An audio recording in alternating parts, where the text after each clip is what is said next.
A very good evening, good afternoon, and good morning to all. I, Dr. Pallavi Saxena, SSC member of iLEAPS, and Dr. Gary, Project Administrator iLEAPS IPO, welcomes you all on the occasion of our 12th talk in iLEAPS Global Colloquium Series 2025, and this is our episode 4.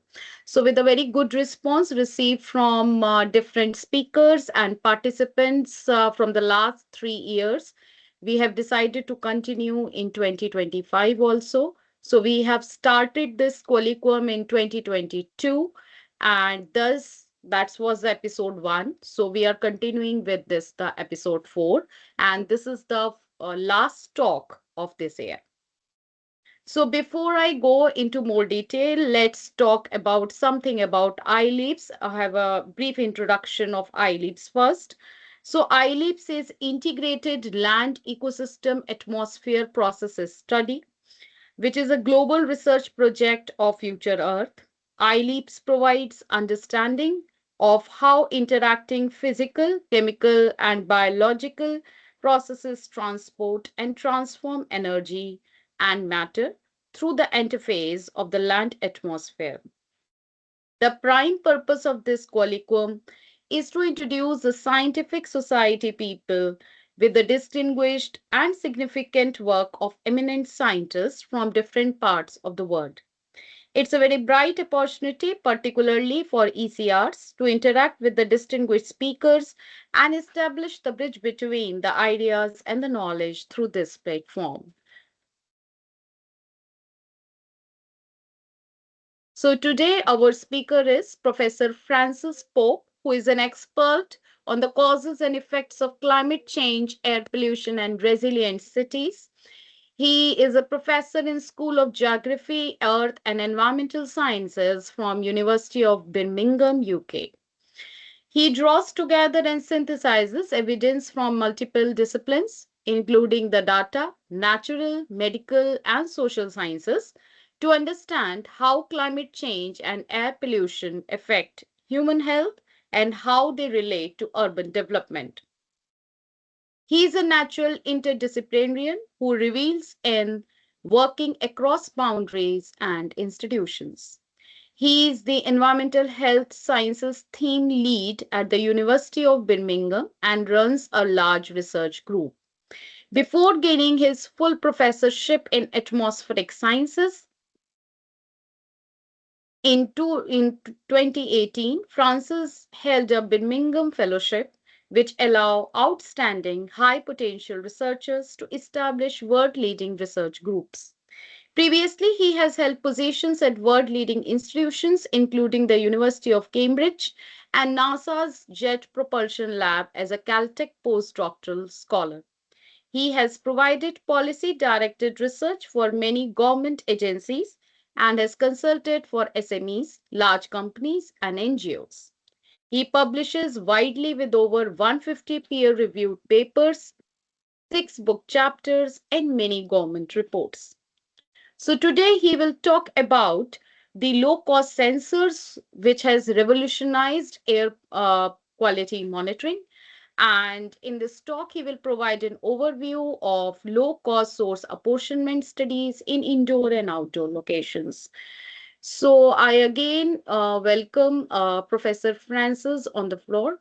So Professor Francis, the floor is all yours. Brilliant. Thank you very much, Pallavi. Can you hear me okay and see me okay, I take it? Perfect. Let me share my presentation.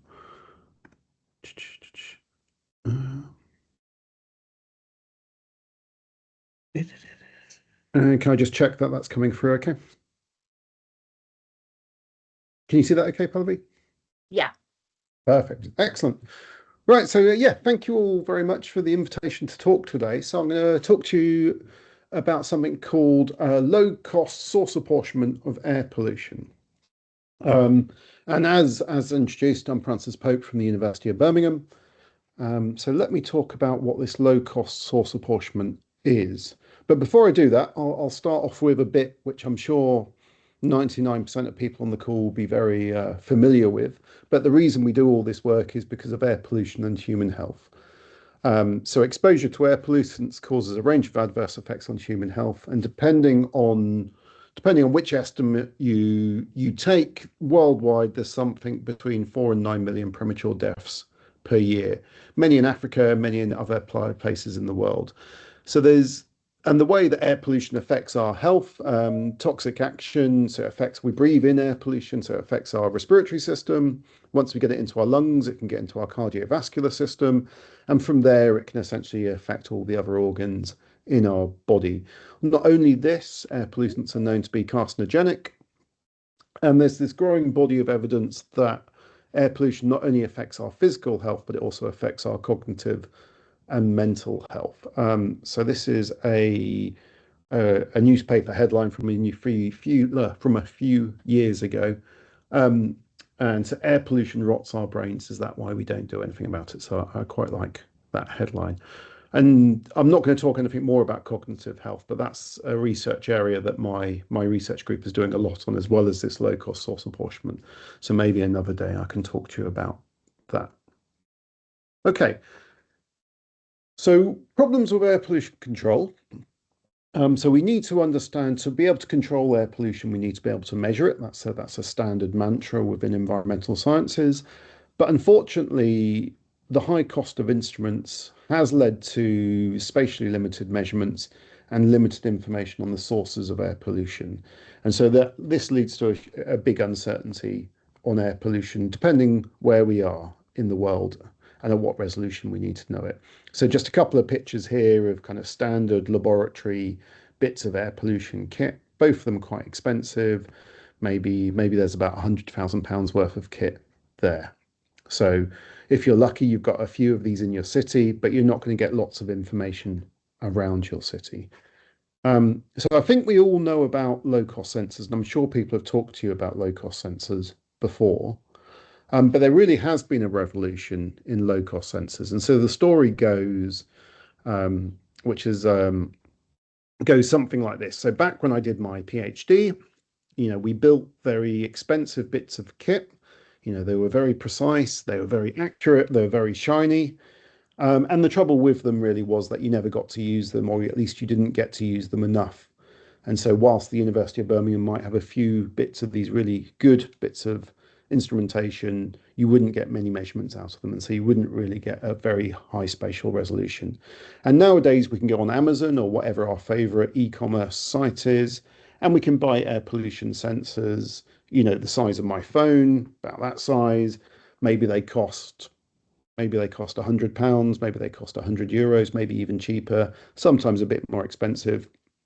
And and typically they're not as good as the expensive laboratory regulatory research grade kit. Of course they're not, okay? But there has been this revolution that's happened. So by being able to produce cheaper sensors, we can measure air pollution, and we can measure air pollution in far more places. It won't have the same accuracy, it won't have the same precision. Some sensors just aren't very good. I think we have to accept that. But some sensors really are good enough to get good science done now. And I would argue, particularly with particulate matter air pollution, really the sensors are as good as we need in many situations.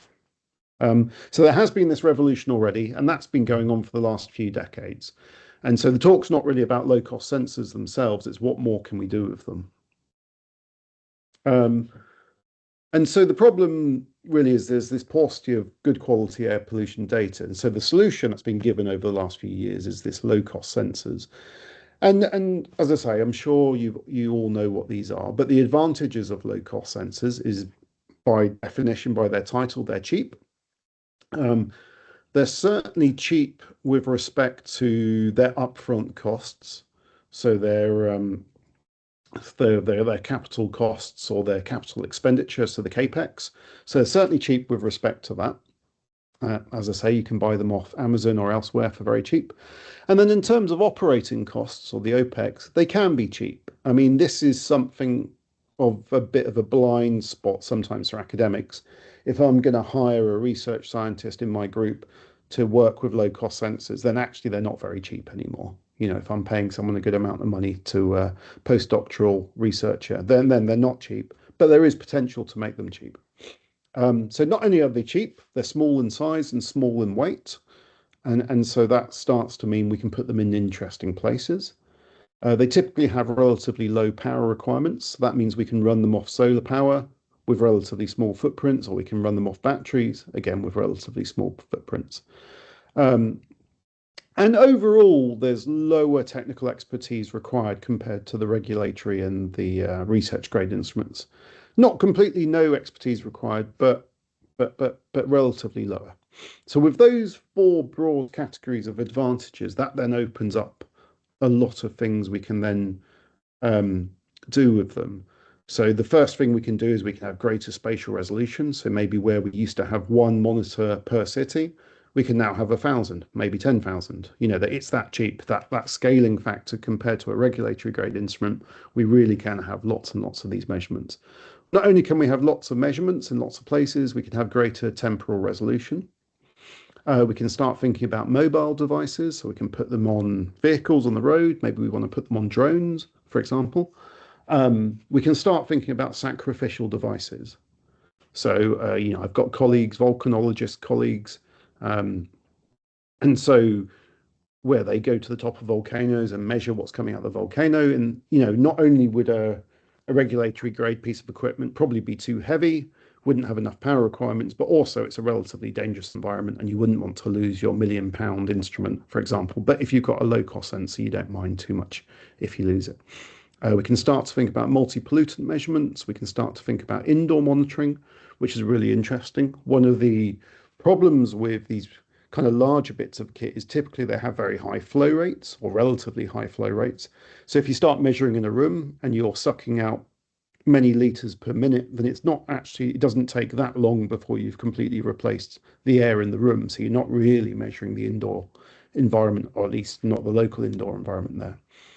You can start combining these things with other devices. I won't talk about this today, but we've done quite a bit of work in that direction. So mixing air quality monitors with noise monitors or radar monitors to look about motion within rooms.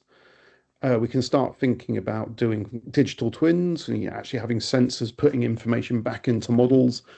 We can start thinking about citizen science and public outreach. I'll talk a little bit about that. And the last point is about source apportionment. So I'll talk a lot about this today. Um, and so I said the first thing you can do with lots of sensors, you can start having big networks. And there's really lots of great examples of this around the world. So I've got three examples. There's many more. There's the Breathe London network in London.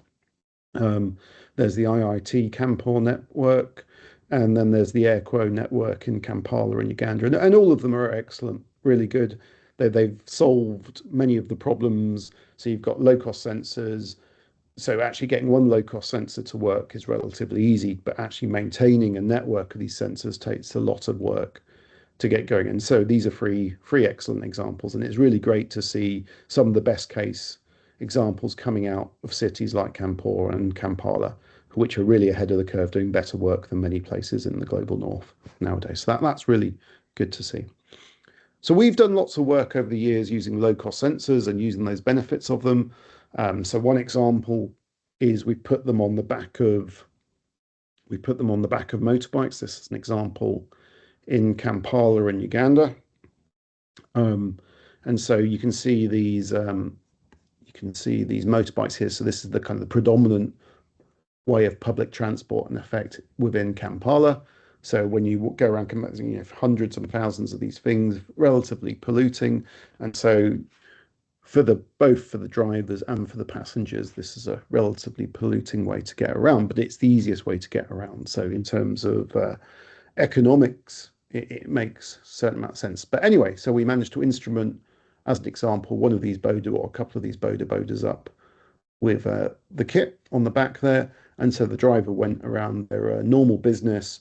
And what you start to build up quite quickly is a nice spatial map of where the pollution hotspots are. And so in some ways, that's a very simple source apportionment exercise. So you've got good spatial information. Your temporal information in this case isn't so good because they're moving around the city. So you could do this, you could build this up over days, months, weeks, and you would get a good idea of sources. And then it's color coded with respect to the US EPA kind of harm ratings. And what you can see is, again, you can start to see where the highest pollution is. So you get a lot of information very quickly via this approach. So that's just an example using low cost sensors. And so this is an example I wrote for a bioaerosol paper, but it still makes sense if we just think about this in general in terms of air pollution. So kind of our typical cityscape looks a bit like this. And if we're lucky, we've got one regulatory grade monitoring network, maybe at an urban background site in the middle of the city somewhere. And so whilst that's super useful, long-term measurements are always useful, but what it doesn't tell us is how the pollution varies across the city. So how does the pollution vary next to other sources? How does the pollution vary with height? How does the pollution vary next to other zoning parts of the city? How does it vary if we actually go inside the building, if we go on top of the building, etc., etc. So that's kind of the old model of regulatory monitoring. But now we've got these low-cost sensors, is we can start really instrumenting the city far more, put far more instruments in. So now we've still got this central monitoring site, which is typically very useful. So we've got somewhere which is well calibrated, regulatory stamped, approved. But now we can supplement it. So maybe we're going to put low cost sensors in lots of places around the city in static locations. Maybe we're going to put some on vehicles as they move around the city. Maybe in the near future, we'll actually be able to put them on drones and actually routinely measure as we go across the city, so we could kind of raster the city with drones. I don't think that's very far away. Technology is certainly there, so I don't see why that won't start happening very soon, routinely. And we can start putting them inside as well. Remembering we spend about 80 to 90% of our time indoors. Varies around the world, but for the UK context, that's certainly true. So indoor environments, key environment for our health, but if we only ever measure outside, then we're not going to get that. So you've got this, as I say, you've got this real paradigm shift in how we can monitor air pollution. And that's been going on for the last few decades.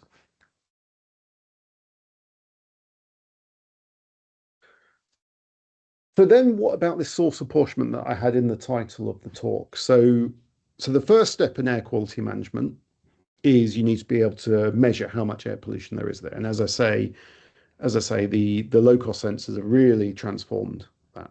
But then the next step in air quality management is typically this thing called source apportionment. So successful air quality management and control not only requires the measurement of air pollution levels, but it also requires information on the sources and their relative importance.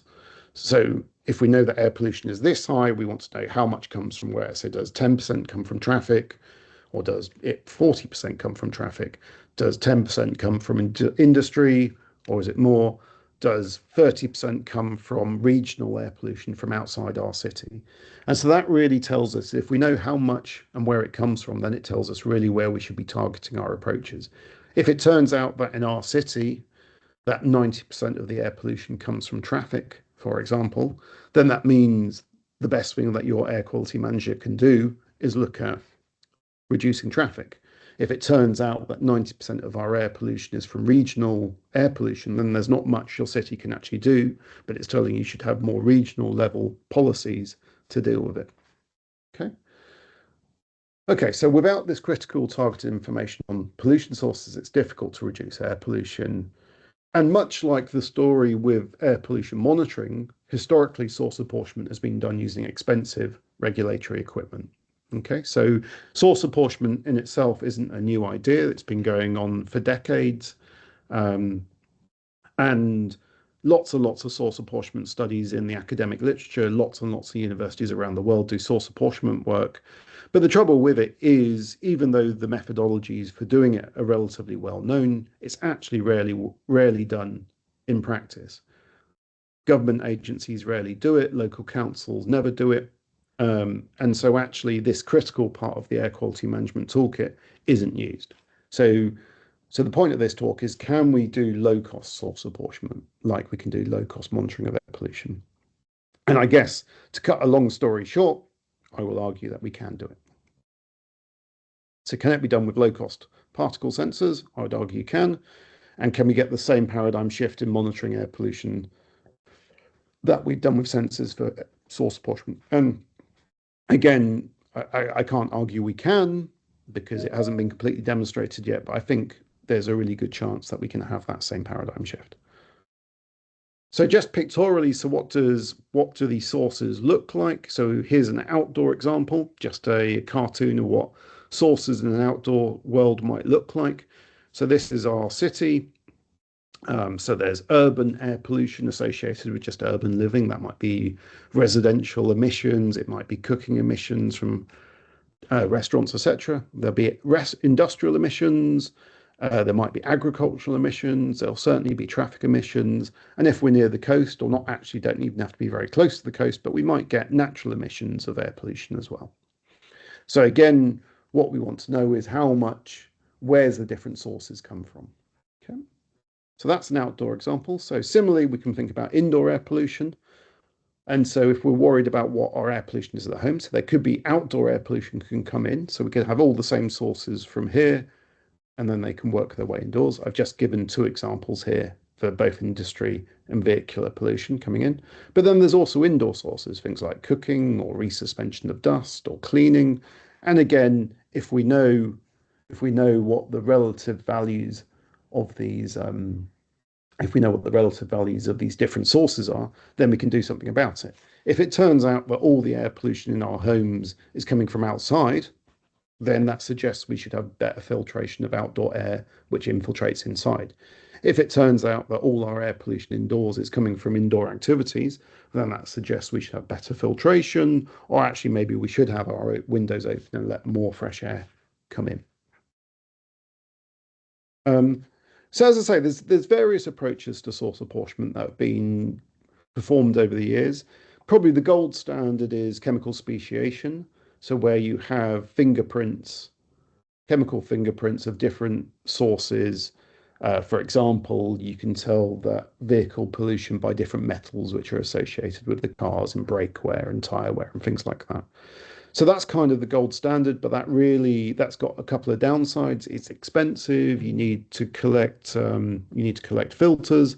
You need to analyze them on expensive equipment and quite high tech labs. But it is the gold standard. Another way which we'll use in this approach, but has been done from a regulatory side point of view, is using the size distributions of particles. So people like Roy Harrison in my school has been doing this for a long time very successfully. You can look at time frequency analysis. You can also look at spatial analysis, as I showed on that example in Kampala. Just by creating a map of the air pollution hotspots, that tells you something about sources. But you can also look at time frequency analysis. And typically high frequency events, you can ascribe to things which have high frequency contributions, things like traffic or short-term combustion, where you have low frequency signals. So that's more like regional background or long-range transport. So you can separate both spatially and temporally. And then another approach, kind of a classical approach, really is the Lenschow approach, whereas you think about the city in terms of an urban increment and a roadside increment and maybe an industry increment.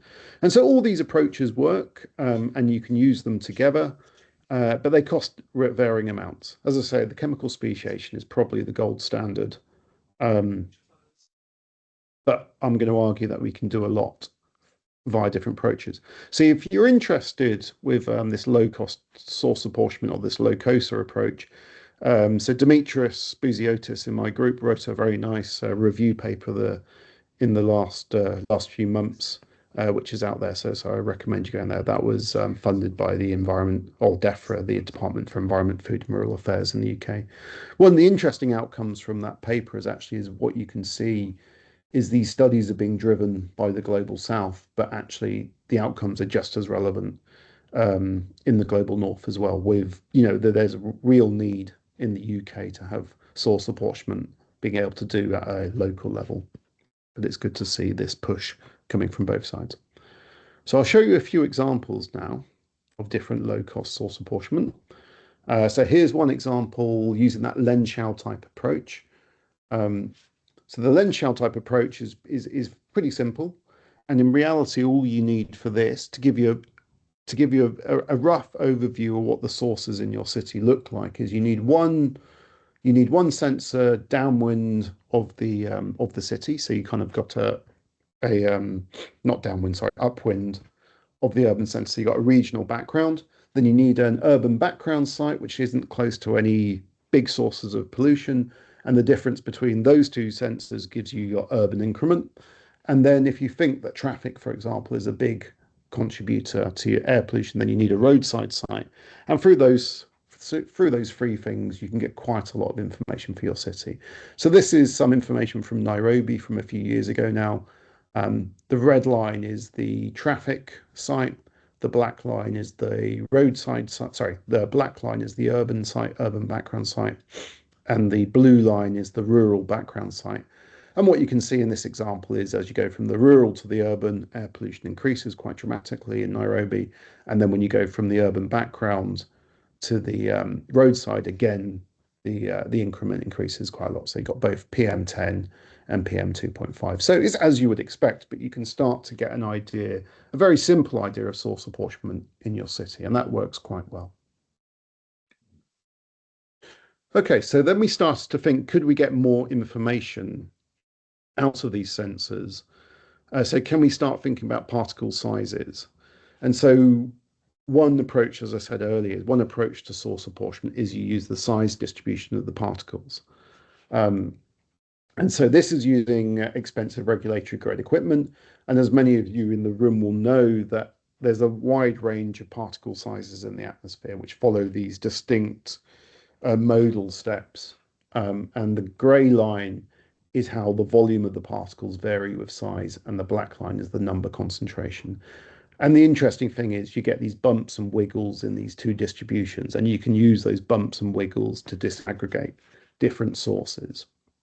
So this is just the same plot again.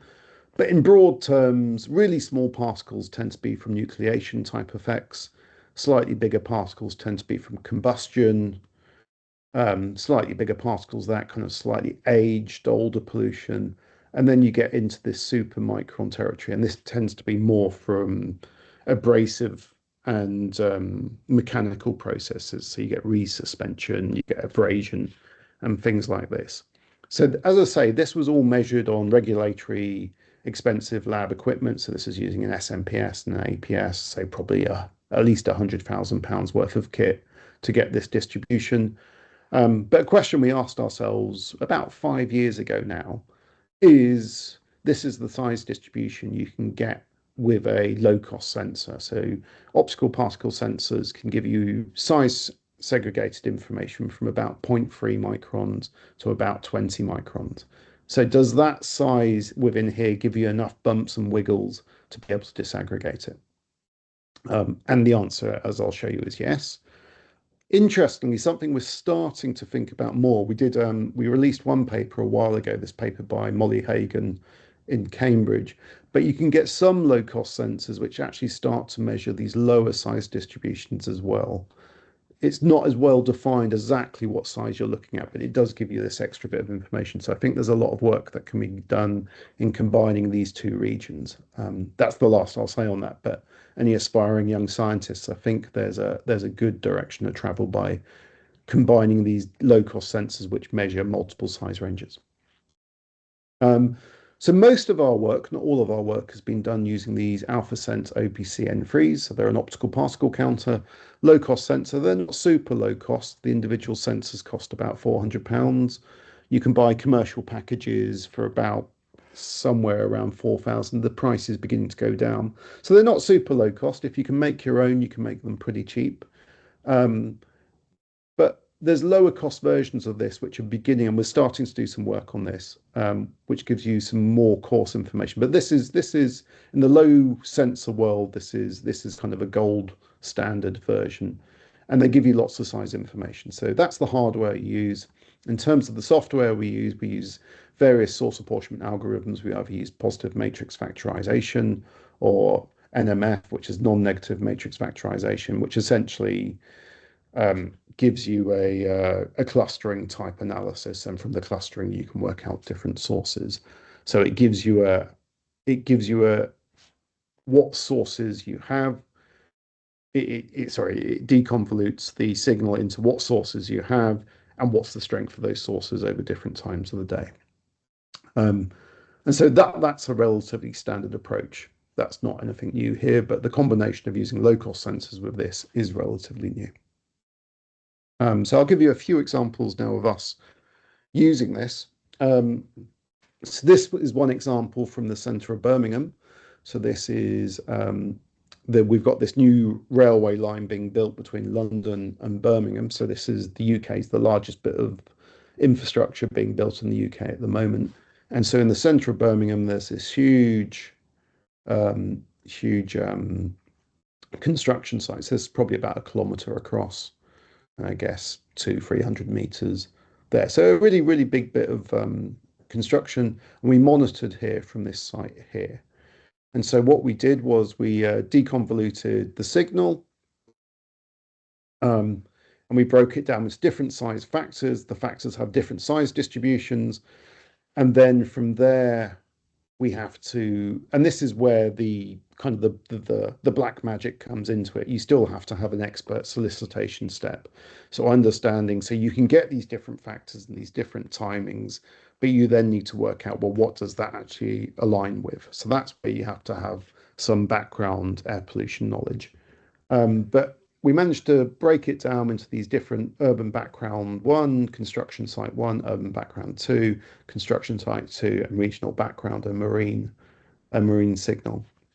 And what you can show is if we look at the construction site or one of them, so this is the polar plot. So essentially this shows with wind direction, how much air pollution is there dependent on wind direction and wind speed.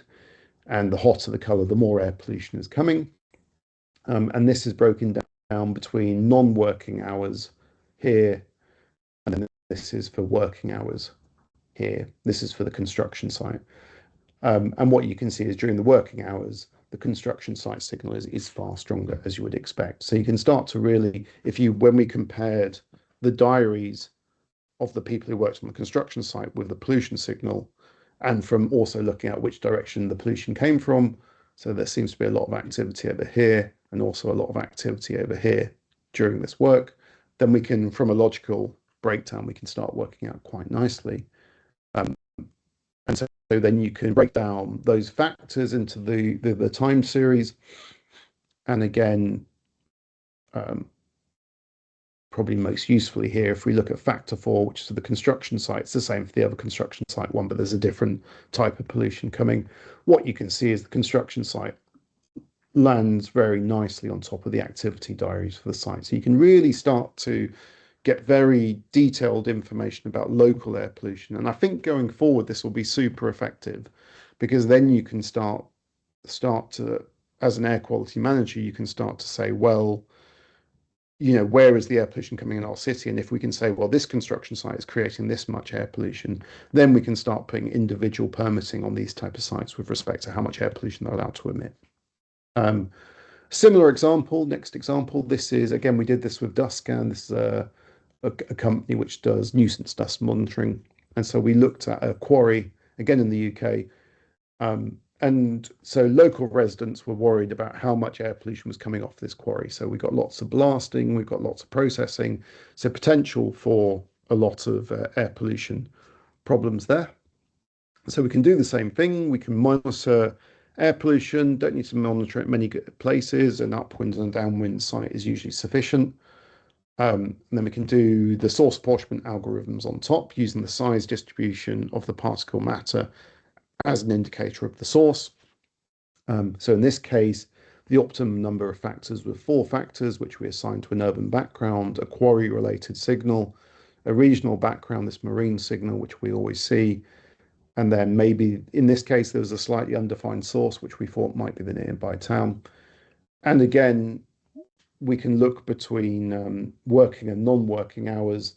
Note this time for the non-working hours, the color is the scales are different, so it's much higher during the working hours.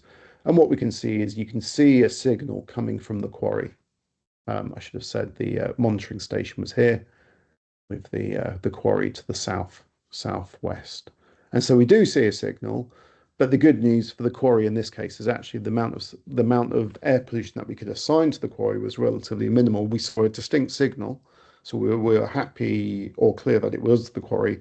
But with respect to them, it actually didn't have a very big effect on the overall community. So in that case, we could say that the quarry was not harming the community with respect to air pollution. So that was a good outcome for the quarry. So it doesn't have to be thing for a negative thing for industries. You can actually help industries make clear that their operations work well. Um, so I'll give an example of an indoor piece of work that we've done. So this was a school in Wales, so near Cardiff, the capital of Wales.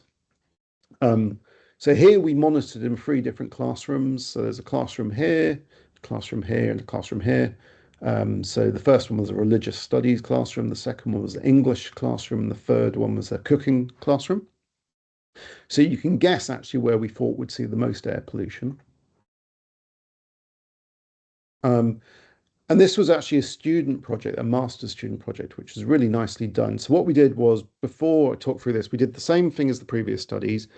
We monitored and we did the source apportionment. We worked out the different factors. There was 4 factors for the school, and we assigned the factors whether they're indoor or outdoor factors. And we could assign that by thinking about, well, did it vary with wind direction? If it varied with wind direction, it was probably an outdoor factor. If it didn't, it was probably an indoor factor. And as I say, it's kind of a build up of a logic problem. But once you've assigned whether indoor or outdoor factors, you can start to see whether indoor factors or outdoor factors were the most important. And what the student did, which was very nice in this study, was he looked at a week. This is Easter time in the UK. So he looked at a week of school before the Easter holiday, which is this bit here. And then he looked for a week after the Easter holiday where there's no one present, or at least no students present. And he looked at how much air pollution could be assigned to indoors and outdoors. So looking at PM 2.5, the most important regulatory component of PM, what you can see is if we look when the students aren't there to start off with, we can see there's not much air pollution actually gets inside the buildings, but most of what comes in is outdoor pollution coming indoors. But actually, when the students are in session, what you can see is actually a lot of the air pollution is due to the students just being there. They're kicking up dust. They're doing activities. Um, they're doing activities which create pollution.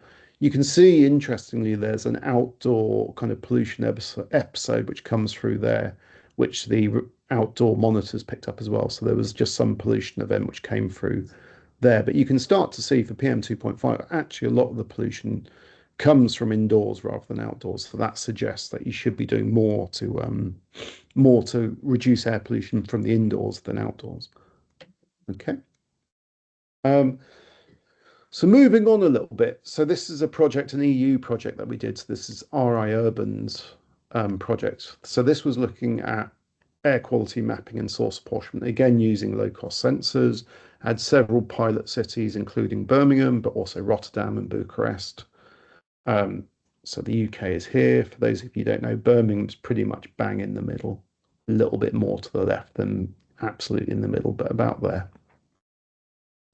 And so the University of Birmingham is just to the south of the city centre.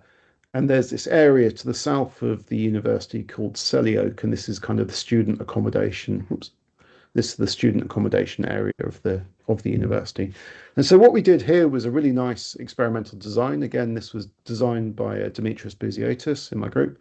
And what he did was he gave sensors to citizen scientists, people who'd signed up to help us measure air pollution. And in this case, our citizen scientists were not just, they were students from the university who wanted to help. And then we supplemented those mobile measurements. So these are people who live in this Selly Oak area. And all we wanted them to do is we gave them the sensors. I'll show you the sensors in a sec. And we just wanted them to take them with them on their normal days. So essentially, these students at some point in the morning, they'll leave their house and go to the university. And at some point, they'll come back to their house in the evening. And maybe in the evening, they'll socialize. Maybe they'll do some sports at the sports center, etc., etc. And then we supplemented that with various static measurement sites, which also had low-cost sensors on. And so the area is about 1 by 1 kilometers or about 10,000 students. So the static sites use the low cost sensors, but next to a big car battery, just so we didn't have to change it. And then the mobile measurements had it in the back of in a backpack.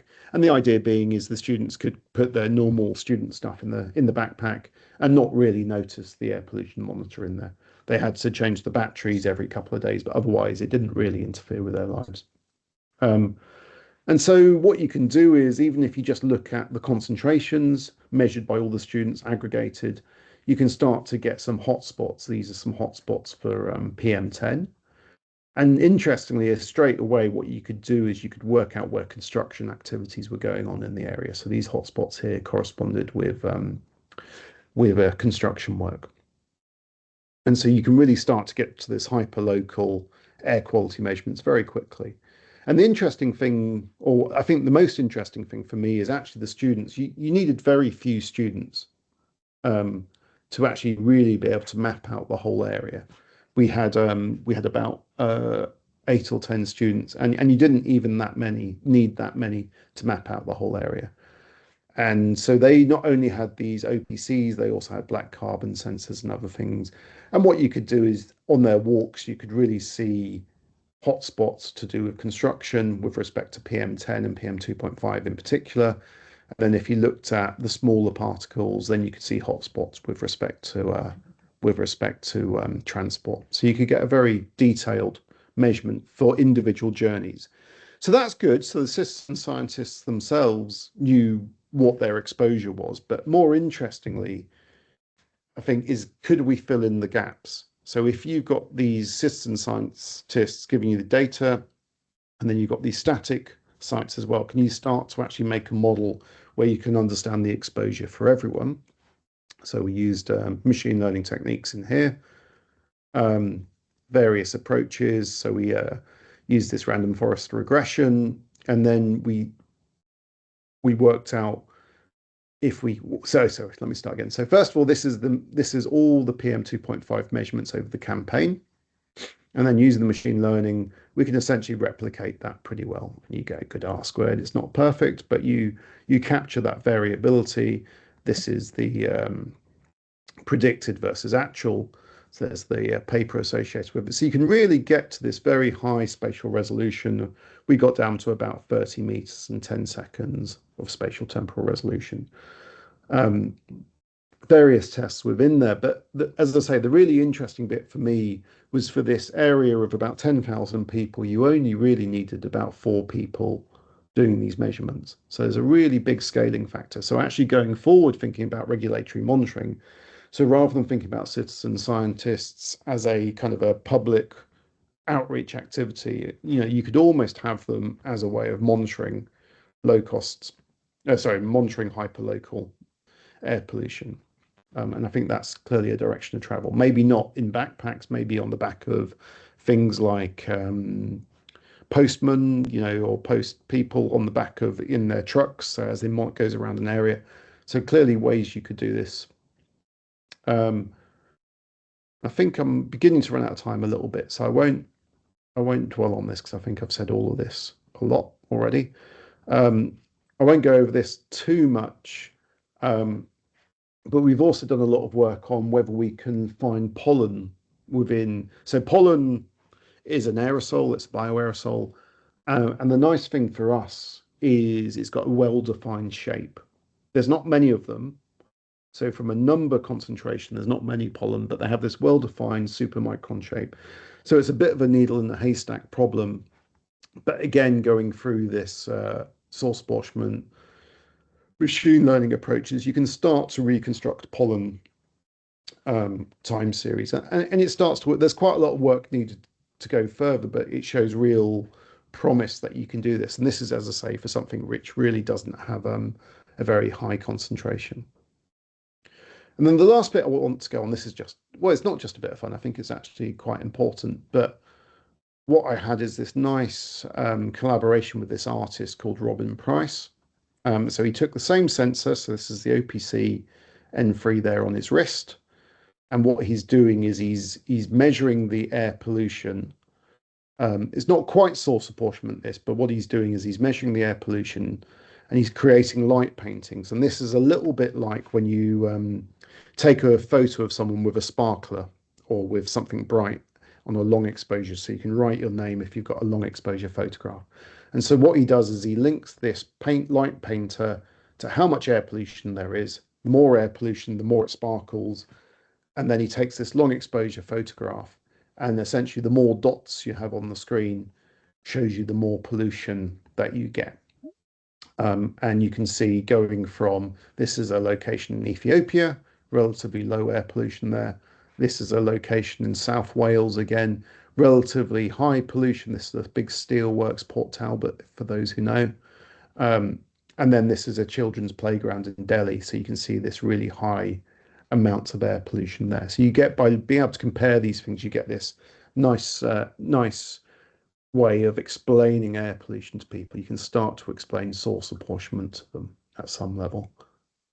And so using, again, low-cost sensors, thinking about source apportionment, you can start to get a lot of information. And using this art science overlap, you start to sensitize people to issues of air quality using these pollution light paintings. And this has been really successful, far more successful than any of my graphs in generating understanding of air pollution. So this is some work which was in the papers. We were invited by UN Habitat to do work elsewhere. This is in Uganda.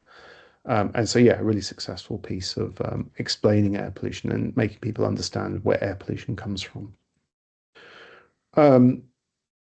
I'll jump over this bit, but you can, I'll leave it on the slide. So if you want to read it, but essentially I argue that being able to make this light painting technique, that by being able to make air pollution, what was invisible, visible, you can start to fulfill some of the requirements of Eleanor Ostrom's thinking about common resource properties. So essentially, how do we make the air cleaner? Well, essentially, we have to make the air pollution visible. We need to be able to make people understand that it's reversible and that the cause and effect relationships are understood. And we need to make clear that there's benefits to people. So I won't dwell on this, but I think using these low-cost sensors to think about low-cost source apportionment, but also using this art science approach actually fulfills these criteria. So there's a good chance of helping air pollution by doing that. So that's just the paper associated with that. So on to the last few slides. So I've talked about low-cost source apportionment. So what do I think are the next steps? So firstly, I think it gives you remarkably good results at a fraction of the cost.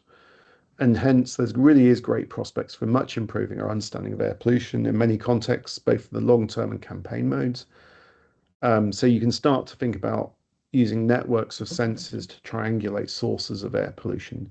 So rather than thinking broadly about urban air pollution, by triangulating sources, you really should be able to start thinking about, well, that industry really is having a disproportionate effect on our local air quality. Or if we think about the indoor examples, that practice, whatever it is, maybe it's cooking, is really having a disproportionate effect. And if we know that, we can start to think about where we want to put our efforts to reduce air pollution. And then we can also start thinking about, if we know the sources of air pollution and if we know who interacts with those sources of air pollution, we can start thinking about vulnerability to air pollution. So not only do we think about exposure, but we can think about susceptibility, and we can think about our adaptive capacity. How easily can we start to engineer our ways out of it? So I think, yeah, there's a lot of distance to travel in this, but hopefully we've opened up this new area nicely now. So just to summarize, really, so over the last decade, air pollution sensors really have transformed how air pollution is monitored and understood. And I said at the start, a paradigm shift. I really do think that has been a paradigm shift there. So air pollution sensors are affordable and portable. They enable measurements that were once too costly or impractical. And so more recently, we have shown, and a few other people around the world have shown, that you can also use these sensors for source apportionment.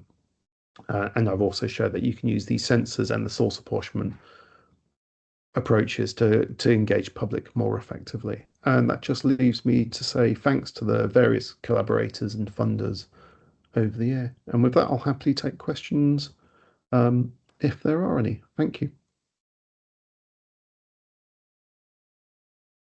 Thank you, Professor Pope, for such an interesting lecture. Now the session is open for the questions. So there are some questions in the chat. So, do you like Professor to read it for you, or I can you read can? through if you want, Okay. if you give me a few seconds. Yeah, sure. So the first question by Faye Jimmy. That's a question I really like. I think that if you can do the source apportionment and if you can get a good idea of what the sources are, then actually the regulation can then follow. You know, because one of the troubles with air pollution is it's difficult to actually say who causes it. So if you can give an approach which is at a price point which is realistic, not only for regulators to use, but also actually industries to use. So it doesn't have to be a negative story. Essentially, the industries can self-regulate. They can monitor their pollution and assign how much air pollution comes from them, then if they know that their activities are increasing air pollution, then they can do steps to reduce it. Likewise, on the other side of the fence, the regulators can then be more proactive in actually approaching polluters and say, well, actually, in this area, you are responsible for whatever it is, X%. Then I think the I think the drivers work both ways. I'm quite hopeful that it could make a big difference. Um, the question indoor air pollution, solid biomass fuel. I mean, I think most people on this call will know the dangers associated with biomass fuels, you know, and a lot of the statistics given around premature deaths, especially indoor premature deaths associated with indoor exposure to air pollution is because of the solid biomass burning in sub-Saharan Africa and also in Asia. Um, I think the direction of travel is good, and I think source apportionment here could help as well, just to really show how much air pollution is coming from this. So you can't blame it on something else. If you can really show both from a top down and a bottom up approach. So you can show people using this how much air pollution they're generating. You know, they might not have agency because it might be the only thing they can afford. But if you can also show that regulators and government agencies how much is coming from that, then I think, more knowledge here will be really helpful. So thanks for the question, Faye. Surab um, is asking a question around short-term versus long-term pollution exposure. So first question is, in your opinion, what are the best health risk analysis practice models prepared to follow identifying human risks? Is a good question. I mean, I'm not so much on the human health side myself. Obviously, that's the reason I do my work is because of the huge impacts of air pollution upon health. But the debate around chronic versus acute air pollution risks kind of, I guess that's between epidemiology of ambient air versus occupational health. I'm not really expert on, but I would argue again that being able to do source apportionment, bringing source apportionment to a price point which people can really use it, will help do that analysis. I don't think I can say much more actually on what's the best models to use. Um, and then the second bit of the question is what is your opinion on the huge differences in air quality standards in different air quality regulatory agencies across the world? Um, so I guess the World Health Organization, the WHO, gives their recommended guidance levels, which are very low. I mean, I think the statistic is 99% of the people in the world breathe in air which is more polluted than the WHO guidelines. But and so it's largely impractical guideline, but to the WHO's, the WHO is saying the level at which there's a health risk which has been scientifically shown. So that's why they put the level there. When you go to more practical approaches, I think you have to appreciate that different countries, continents have different levels of air pollution, and that they're at different stages in their economic development. So there, I think you have to set your air quality levels at a point which is, I guess, it's getting that sweet spot between it being aspirational. You want to push people towards cleaner air, but you don't want to make them so strict that you've got no chance of achieving them. So there's, that's not really a science question. I guess that's a, how do you nudge human behavior and regulation to kind of make air quality guidelines useful. So use the WHO guidelines for if you're interested at what level health effects occur at. But I think to use the WHO guidelines everywhere in the world would be impractical, and it would just lead to people giving up, right? Because in many, the UK included, we're not close to the WHO guidelines for many of the pollutants. And whereas there's air pollution is much worse in many other regions of the world. So you have to be practical there. Um, so Vito's got a question around quarries as a local source of pollution. You presented polar plots. How were these plots generated? Did you use buffer zones around the deployed low constants within the study area? If so, what buffer dome and diameter was applied? Um, So to generate the plots, we measured the air pollution at selected locations. Uh, they weren't within the quarry, of course, but they were at distances representative of the local village and the local workforce. Um, and did we use buffer zones? So yeah, I guess we weren't measuring right next to the grinding or the demolition type work. Yes, there was a buffer, and yes, there was a distance associated with it, but done in it wasn't done in a particularly systematic way in this study. But it's really a good question, I guess. So going forward, an interesting way to extend the study would be to actually go through this a bit more methodically and measure at varying distances away from the quarry and also in varying wind directions away from it. Um, but yeah, I think a lot of this early work was really showing that you could use this low cost source apportionment, and then we're hoping that regulatory agencies, policing industries, and other people then take this up and really make this a systematic approach to go forward. But thanks for the question, Vito. Alok Sharma, thank you for your compliment. I was wondering how you see insights from such hyperlocal source portion being reconciled with atmospheric measurements that represent more spatially vertically integrated signals, such as satellite observations. Yeah, yeah, it's a really good question. Actually, I've got a PhD student in my group, Dylan Sangera, who's thinking along those lines. Actually, so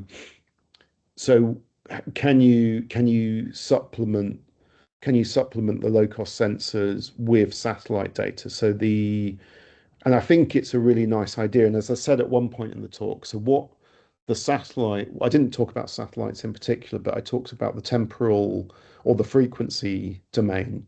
And so if you've got pollution sources which don't the frequency doesn't change much, and you can get that information from satellites, then what that should be able to do is when you're trying to work out your different factors from the sensors, you should be able to use that information from satellites and more regional monitoring schemes to actually put that into the source apportionment algorithm. And that's something that Dylan's working on at the moment. So I can't say much more than that, but it is a direction of travel we're thinking about. And I think it would be very sensible for more people to think about that as well. Is in general, we've got these great satellite data sets, which are somewhat underused when we think about actual air pollution exposure. So I think that would be one way you could do it quite nicely. Um, Aisha actor, inclusion of citizen scientists. How effective do you think citizen science model can be implemented, sustained in those regions? Yeah, I think there's lots of ways you can use citizen science, and certainly when I came into this project, that RI Urbans project I mentioned, I very much viewed it as a way of creating awareness, by involving real citizens, by involving stakeholders in your local community. Then through word of mouth, through people seeing what you're doing, you create greater interest in the problem, and by creating greater interest in the problem, you create more interest to solve the problem. So that was very much where I started my view on it. But actually, I was so impressed by the machine learning part, where you could actually use the output from the system scientists, that you could really predict what the air pollution exposure would be for anyone within the area. You could say, well, this person started at house A on road whatever and walked to the university at 11 o'clock in the morning and came back at 4 o'clock at night, or whatever it was. And then you could really predict what their air pollution exposure was over that time period. So actually, my thinking changed, that not only is it an excellent way of creating outreach and interest in air pollution, I think actually you could start to use these techniques to really improve our understanding of air pollution in areas. Whether you do it with citizen science, ultimately, as I say, one approach could be public services, things that you have going around your area a lot already, whether that's the postal service or something else. If you could instrument them and do the source apportionment, I think it could make a big difference. Um, one more question's just come in.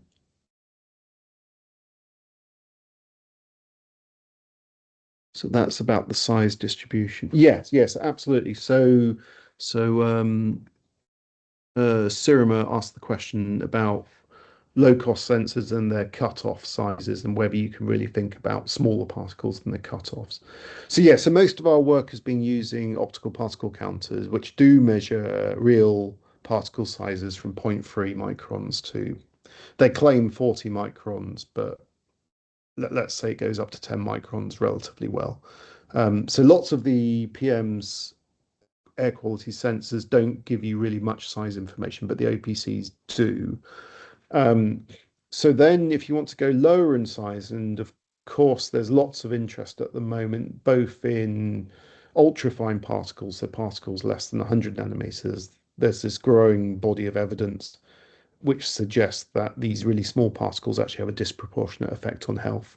Um, so there's various ways you can go with this. There's low cost particle. They're low cost, but they're not low cost sensors. So there's things like Disk Minis gives you the particle number concentration, which is dominated by the ultrafine particles. There's various other devices which give you information on the lower size range. They're not super cheap, but they're cheaper than the regulatory equipment. There's also information which can give you, sorry, there's also sensor stroke low cost instrumentation, which can give you good information about black carbon, and that tends to be less than 100 nanometers as well. So I didn't really show much of this work, but we've done work where we've combined these different particle sizes, where we've combined different instruments which measure different parts of the size spectrum somewhat indirectly at some points. But I think I'd like to do more work in that direction. I think that'd be a way to go. And there's various groups around the world who are trying to make, are making low cost CPCs. So particle counters, people like Adam Boys in Stanford, etc. So I think we'll start to see low cost CPCs come on the market, like really quite low cost CPCs come on the market, which would make a big difference as well. So but the market's open there really. If someone can come up with a low cost way to really measure from 100 nanometers to that micron range, that would make a big difference. Something I've always thought about, which would be super interesting, is, and I don't know why someone hasn't done this. Um, and again, if there's anyone in the audience who wants a project, is I think it'd be relatively easy to make a low cost fluorescence particle detector. Fluorescence is the equipment you need for fluorescence is relatively cheap. I don't see why you couldn't make it a low cost package. And if you could do that, then that would give you, it wouldn't give you all the compositions of all the particles, but it would give you a lot more information. And again, pushing it through these source apportionment algorithms would give you an awful lot of information. Um, So I hope that answered your question. I hope that answered all your questions, but do get in contact if you would like, please.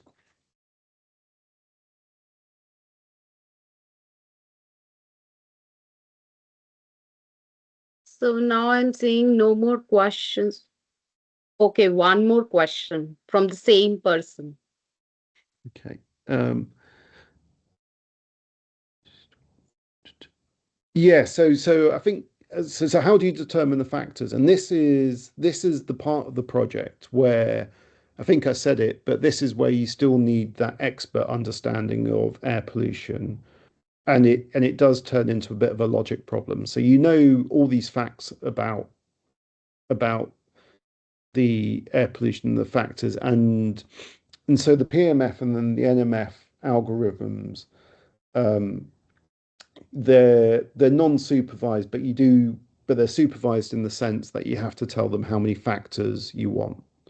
Um, and essentially, again, there's some kind of rules of thumb about how many factors you use. Um, but then you need to, but then if you choose how many factors, you then need to choose, you then need to use your kind of brain and your logic to work out where it comes from. And that's where that expert bit comes from. So, as I say, for looking at the Curzon Street, for working out the local construction factors, there the activity diaries of the firm was very useful. Um, Also, looking at the wind direction and the wind speed. So, actually, if the wind was blowing away from the site, we would expect to see. If the wind was blowing the site onto the sensor, we'd expect to see it. But if the wind was blowing the other direction, we wouldn't necessarily expect to see it. And I mentioned going forward, I think actually you could start to think about triangulation of sources. So if you actually surround sites with three sensors or more, then you can start to think about triangulation, still taking into account the wind speed, wind direction, and all the other logical sides of it. But yeah, that side of it is where, it's the fun bit as well as an air pollution scientist. That's the fun bit. You've got this data and then you have to work out what it all means. I guess going forward, the vision moving forward is as we get more and more information, then maybe you can automate more of these things and leave out the expert solicitations side of it. But we're not there yet. But I think that's the future.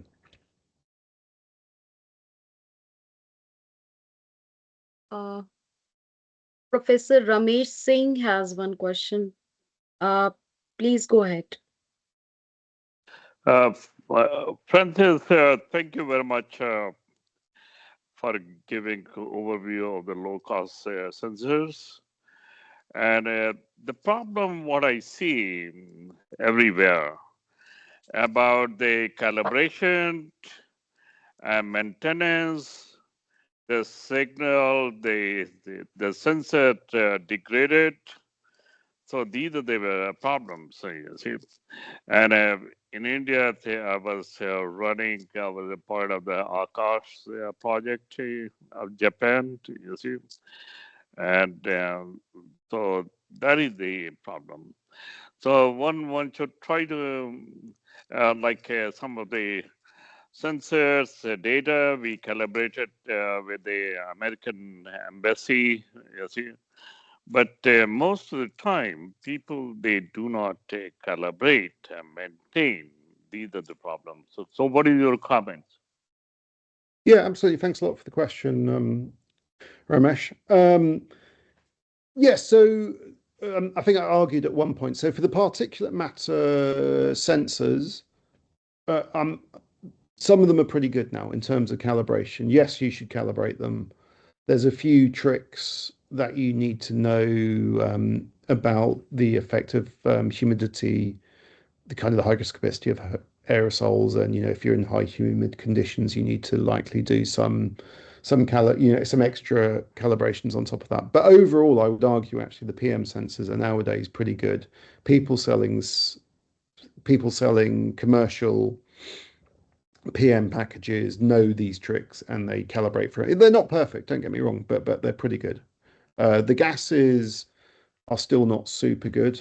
I would agree with. Um, and then in terms of the maintenance and the degradation over time, I think in places like India, this is a real worry just because you've got higher levels of particulate matter, and so there is potential of these things reducing over time. And again, there's various tricks you can do with that to try and catch. But I agree with you that these are things on the sensor side that still need to be improved. And but the direction of travel is hopeful, I would argue. Then if we go to the source apportionment bit, the interesting bit is at some level the source apportionment algorithms don't really care about absolute accuracy. As long as you've got variation, you can assign the sources from them. So in a funny way, if you're doing the source apportionment side of it, it doesn't matter quite so much on the absolute calibration. I mean, obviously, you want to know what the absolute PM level is, but then if you know that, you can then do the source apportionment bit on top of that. So I think from that side, it's not so much of a worry. I mean, the sensors will get better. They should do, and I think your point about their degradation over time is probably one of the biggest things, especially in India, I would think. Thank you.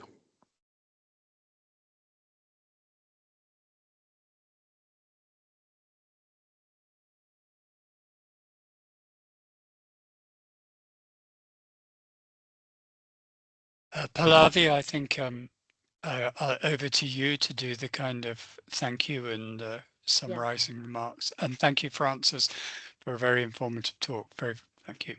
Thank you. Thank you very much, Professor Francis, for such an interesting and enthralling talk.